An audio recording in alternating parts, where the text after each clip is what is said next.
천사의 아침 방문을 찾아오신 여러분을 환영합니다. 오늘도 아침 예배 말씀으로 믿음과 위로의 시간을 갖게 되길 바랍니다. 성도 여러분 안녕하십니까? 오늘도 아침 예배에 찾아오신 성도님들을 진심으로 환영합니다. 혹시 봉사에 지치고 마음이 무거워지신 분들이 계시다면 오늘 말씀을 꼭 들어보시길 바랍니다. 이 마르다와 마리아에게 하신 예수님의 말씀을 통해 우리 안에 다시 말씀의 기쁨이 회복되고 더 깊은 확신과 은혜로 봉사와 섬김을 이어갈 수 있기를 간절히 소망합니다. 이제 기도하겠습니다.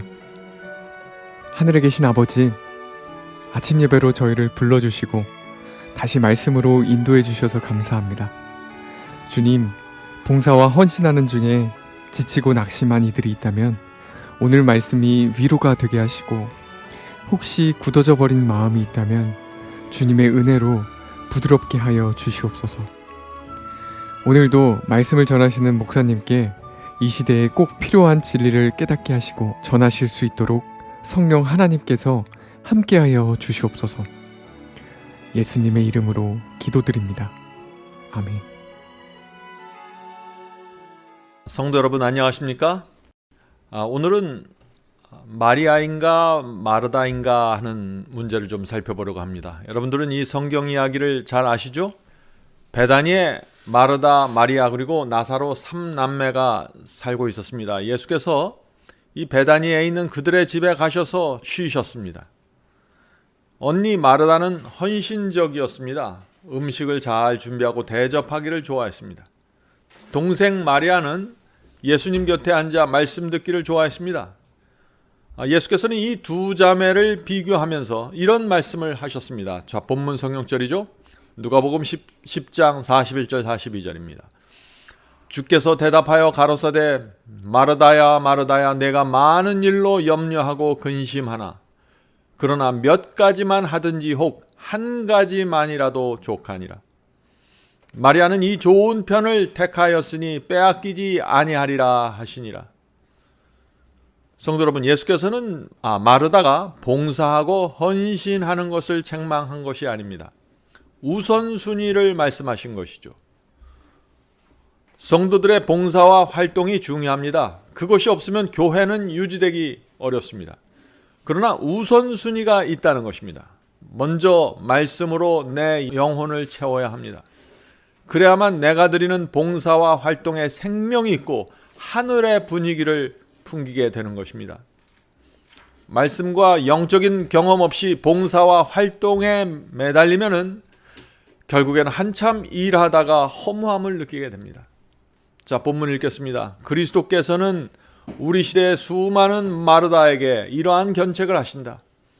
그들은 현세적인 일을 너무 많이 하고 사랑하는 사람들에게 은총을 소나기처럼 부어주기 위하여 부산하게 활동하기 때문에 구원에 이르는 지혜를 주는 많은 거룩한 영적 지식을 잃어버린다.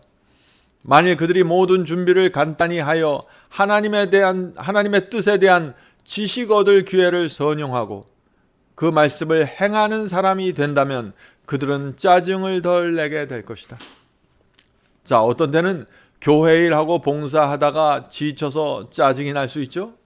또 나 혼자만 일하는 것 같아서 시험에 들 때도 있는 것입니다.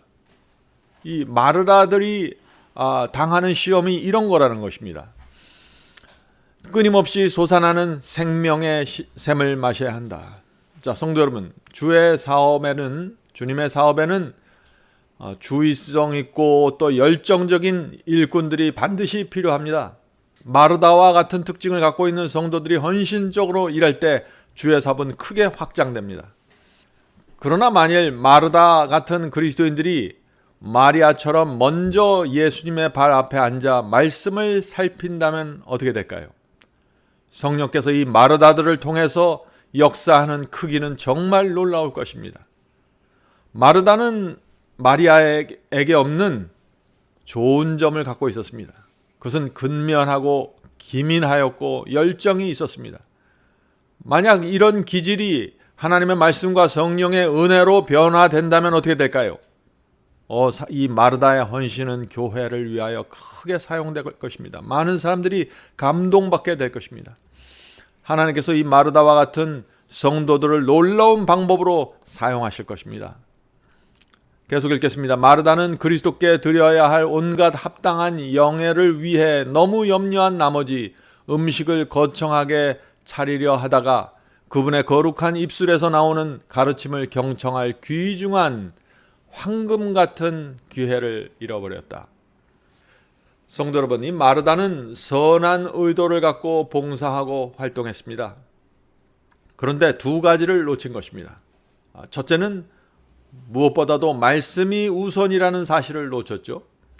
둘째는 일할 때, 봉사할 때 절제와 균형이 필요하다는 사실을 놓친 것입니다. 상황마다 적절한 선이 있는데 그 선을 넘은 것입니다. 계속해서 읽겠습니다. 마리아는 한 말씀도 놓치지 않게 하여 예수님의 발 아래 앉았다. 그녀는 이 일을 가장 중요한 일로 간주했다. 그것을 본 마르다는 심기가 불편했다. 그녀는 자신이 혼자 일하는데도 불구하고 마리아가 이 책임을 회피하고 있는 것을 주님께서 왜 아무렇지도 않게 여기시는지 주 예수께 물었다. 예수님께서는 마르다에게 마리아는 좋은 편을 택하였으니 빼앗기지 아니하리라 라고 말씀하셨다. 무엇이 좋은 편인가? 예수님께 배우고 그분의 말씀을 이해하는 것이다. 그분의 입술에서 떨어지는 말씀에 관심을 기울이므로 그녀는 구주에 대한 자신의 사랑을 보여주고 있었다. 성도 여러분, 예수께서는 이 삼남매 집에 자주 오지 못하셨을 것입니다. 예수님의 마음은 예수께서 이 머무시는 동안 이 삼남매가, 이 사랑하는 세 남매가 말씀에 집중하길 원하셨던 것입니다. 그래서 마리아는 좋은 편을 택했다고 한 것입니다. 교회에는 마르다가 있고 마리아가 있습니다.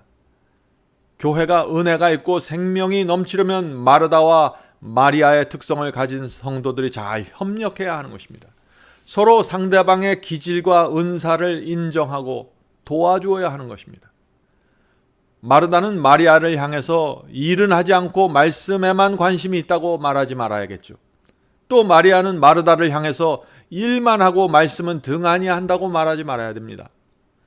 성도 여러분, 우리 각자가 다 독특한 은사와 기질이 있다는 것을 인정해야 되는 것입니다. 어떤 사람의 기질은 마리아과에 속하고 어떤 사람은 마르다과에 속한다는 사실을 인정해 주어야 합니다.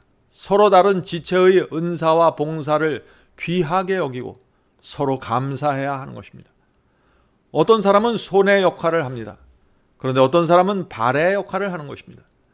내게 맡겨진 그 역할에 충성하고 다른 사람의 헌신과 봉사에 감사하는 것, 그것이 성령께서 인도하는 신앙 공동체입니다. 본문 읽겠습니다. 예수님의 입술에서 나오는 모든 말씀이 귀중하였다. 그분께서는 마리아가 그의 가르침을 이해하는 모습을 보는 일에 기쁨이었다. 더 자주 들을수록 그리스도의 말씀은 더욱 큰 영향을 미치며 더 잘 이해할 수 있도록 우리는 그 말씀을 더욱 쉽게 그리고 온전하게 순종할 수 있다. 성도 여러분, 말씀을 한번 듣고 내가 이해했다고 해서 끝나는 것이 아닙니다. 그 말씀이 내 마음에 박혀야 합니다. 여러 번 반복해서 들으면서 내 마음속에 체계 있게 쌓여야 하는 것입니다. 그래서 내 마음이 완전히 설득돼야 되는 것입니다. 계속해서 읽겠습니다. 우리 친구들에게 외적으로 더욱 크게 과시하려고 하는 정신은 원수의 계책이다. 그분은 당신의 피로 산 자들인 그분의 추종자들에게 세상의 온갖 어려움과 허영과 오염시키는 타락에서 떠나라고 요구하신다. 보라, 하나님이 여기 계신다라는 인상을 풍겨서 모든 사람의 마음을 엄숙하게 만들고 모든 영혼이 기뻐하게 하자. 오늘날 교회에서 말씀 연구가 사라지면서 활동과 봉사가 크게 강조되고 있습니다.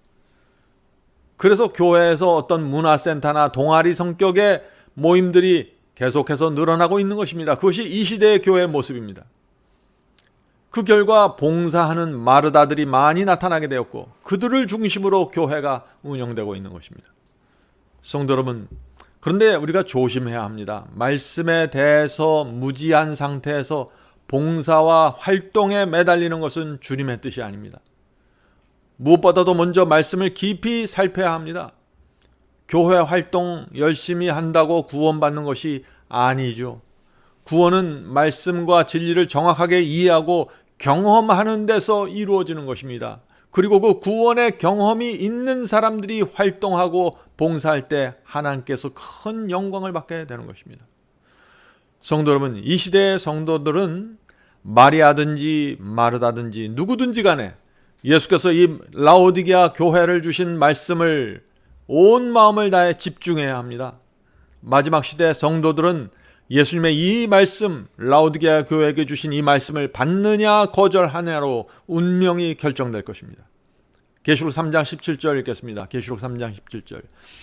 내가 말하기를 나는 부자라 부유하여 부족한 것이 없다나 내 곤고한 것과 가련한 것과 가난한 것과 눈먼 것과 벌거벗은 것을 알지 못하도다. 성도 여러분, 이 라오디게아의 죄가 무엇입니까? 알지 못하는 것입니다.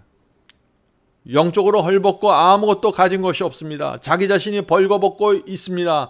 진리가 무엇인지 구원이 무엇인지 모릅니다. 그런데 나는 부요해서 부족한 것이 없다고 생각하는 것입니다. 모르는 것입니다. 나는 구원받았다고 만족하고 있습니다. 어떻게 이럴 수 있을까요?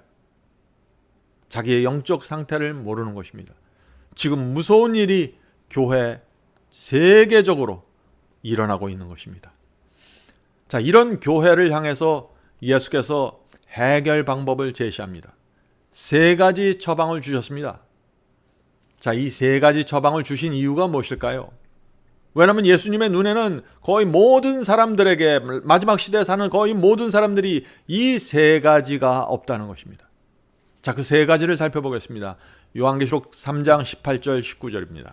내가 너를 권하노니, 자, 첫 번째 처방책입니다. 첫 번째, 내게서 불로 연단한 금을 사서 부요하게 하고, 자, 두 번째입니다. 흰옷을 사서 입어 벌거벗은 수치를 보이지 않게 하고, 세 번째, 안약을 사서 눈에 발라 보게 하라. 자, 예수께서 이 세 가지를 사야만 한다고 말씀하셨습니다. 자, 첫 번째가 무엇인가요? 불로 연단한 금입니다. 불은 시련의 불입니다. 시련의 불 속에서 찌꺼기가 다 타서 제거된 그 마지막에 남은 그 정금 같은 믿음을 말하는 것입니다. 불로 연단한 금은 시련 속에서 태워진 연단된 믿음을 말하는 것입니다. 성도 여러분, 다시 말해서 이 라오디게아 교인들의 문제가 뭡니까? 조금만 시련이 오면 믿음을 잃어버린다는 것입니다. 우리는 시련 속에서도 주의 말씀을 붙잡고 전진하는 믿음이 필요하다는 것입니다. 그것이 불로 연단된 믿음입니다. 라오디게아 교회에 이런 믿음이 없다는 것입니다. 쉽게 타협하고 쉽게 믿으려고 합니다. 이기적이고 자기만을 중심으로서 살아간다는 것입니다. 이런저런 유혹이 오면 쉽게 휩쓸린다는 것이죠. 성도 여러분, 어떤 상황에서도 주의 말씀을 굳게 붙잡고 전진하는 믿음이 필요합니다. 불로 연단한 금이란 말씀 위에 확고하게 세워져 있는 믿음을 뜻합니다. 시련의 태풍에서 진리를 붙잡고 있는 믿음, 이런 믿음을 가져야만 라오디게아 교회에서 그 영적 죽음에서 벗어날 수 있다는 것입니다. 자, 두 번째, 예수께서 제시하신 두 번째 처방입니다. 흰옷을 사서 입으라고 하셨습니다. 흰옷이 무엇입니까?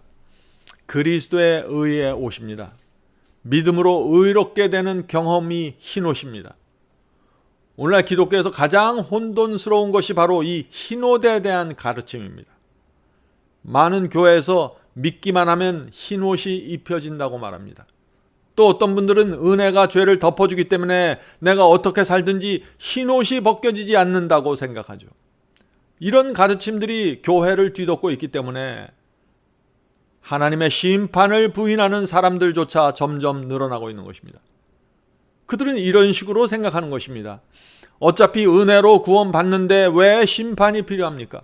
어차피 우리가 죄를 이길 수 없고 순종할 수 없는데, 은혜로 구원받을 수밖에 없는데 왜 심판이 필요합니까? 라고 말하는 것입니다.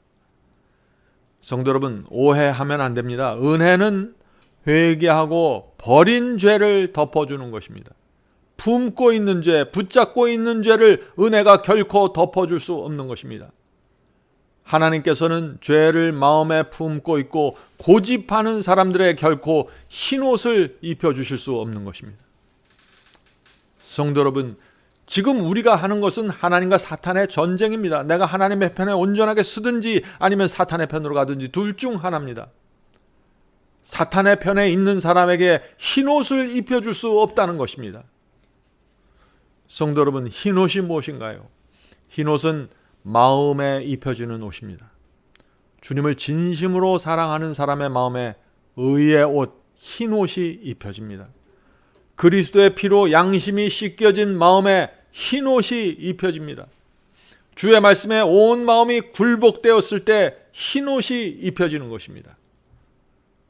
성도 여러분, 그렇다면 지금 나에게 흰옷이 입혀졌다는 증거가 무엇일까요? 흰옷은 겉으로 어떻게 나타날까요?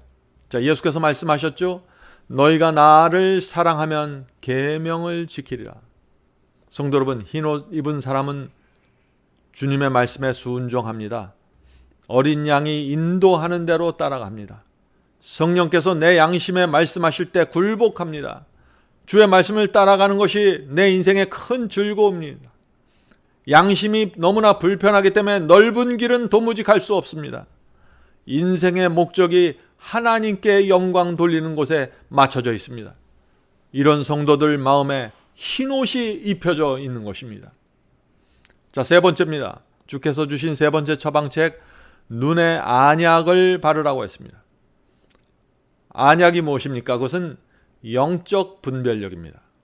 말씀을 들으면 그것이 진리인지 거짓인지 분별할 줄 알아야 됩니다. 저것이 진짜 흰옷인지 가짜 흰옷인지 분별해야 합니다. 기적과 초자연적인 현상이 어디로부터 왔는지, 하늘로부터 왔는지, 지옥에서 왔는지 분별해야 합니다. 자, 이 모든 분별이 어떻게 이루어질 수 있을까요? 성경 말씀을 통해서 분별할 수 있어야 되는 것입니다. 그러므로 이 안약은 하나님의 말씀을 정확하게 알고 배운 자들이 받게 되는 은사입니다. 자, 계시록 3장 19절 읽겠습니다. 물은 내가 사랑하는 자를 책망하여 징계하노니 그러므로 네가 열심을 내라 회개하라. 성도 여러분, 열심을 내서 회개해야 합니다. 그래야만 우리가 앞에서 살펴본 이 세 가지를 받게 되는 것입니다. 주께서 주시는 이 세 가지 처방책을 받는 조건이 있는데 그것은 참된 회개입니다. 회개가 있어야만 라오디게아 교회의 영적 죽음에서 벗어날 수 있는 것입니다. 성도 여러분, 우리 모두 회개한 마르다가 되십시다. 말씀과 열정이 있는 마르다가 되십시다. 불로 연단한 금, 흰옷, 눈에 안약을 바른 마르다가 되어야 합니다. 하나님께서 그런 성도들을 모으셔서 마지막 시대 하나님의 군대로 삼으실 것입니다. 오늘 말씀을 생각하면서 정말 우리가 라오디게아 교회에서 어떻게 빠져나갈 수 있는지 고민하는 시간이 되길 바랍니다. 이제 기도하겠습니다. 하늘에 계신 저희들의 아버지, 저희가 오랜 세월 동안 교회를 다녔고 활동을 했고 봉사를 했습니다. 그러나 너무나 많은 경우에 말씀을 놓친 채 살아왔습니다. 진리가 무엇인지 모른 채 봉사했습니다. 주여, 지나간 저희의 죄를 용서하시고 이제 참된 회개의 경험이 무엇인지 저에게 알려주시옵소서. 주께서 라오디게아 교회에게 주신 그 불로 연단한 그 금과 시련 속에서 연단된 그 믿음을 받게 해 주시옵소서.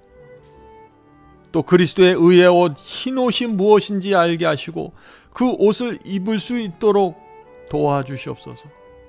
또 눈에 안약을 발라서 기독교에 존재하는 수많은 미혹들을 저희가 볼 수 있도록 도와주시옵소서.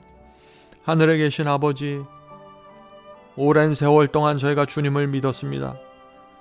그러나 참된 믿음으로 의롭게 되는 이 경험을 몰라서 마음이 허전하고 공허한 영혼들이 있습니다. 주여, 성령을 통해서 오늘 찾아주셔서 무엇이 부족하고 내가 어디서 헐벗어 있는지 알려주시옵소서. 오늘 기도하는 성도들에게 성령께서 함께 하시고 그들의 인생을 인도해 주시고 하늘 가는 길 주님 손잡고 외롭지 않게 갈 수 있도록 지켜 주시옵소서. 예수님의 이름으로 간절하게 기도드립니다. 아멘.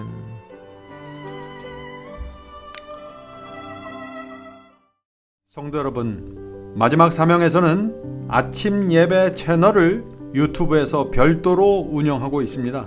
아침 예배 채널에서는 매일 새벽 4시에 예배 영상이 올려지고 있으며 특별히 아침 9시에 예배가 진행됩니다. 아침 9시 예배가 아침 예배 채널의 독특한 특징입니다. 원하시는 분들은 유튜브에서 아침 예배 채널을 별도로 구독 신청하여 주시면 저희와 함께 아침마다 예배 드릴 수 있습니다. 매일 아침마다 하나님의 말씀으로 저희 모두가 주 앞에 나와 예배 드리는 신앙으로 함께 나가게 되길 간절히 바랍니다. 감사합니다.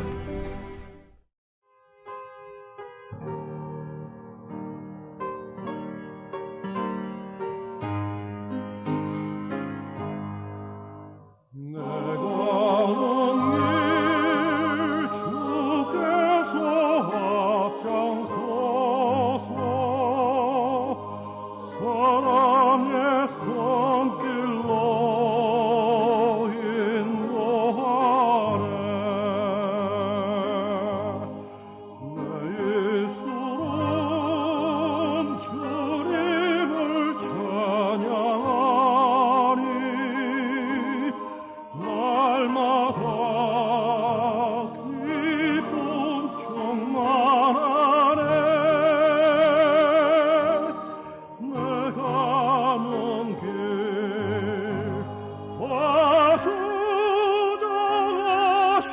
주장하시는 주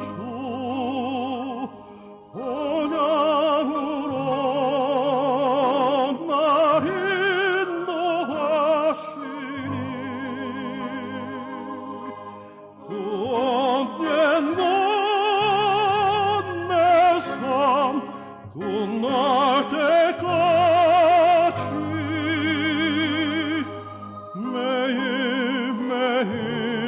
매일매일 나 주만 따르리. 나는 비록 약하고 흔들리나 사랑의 주님만 바라보네. 내 주님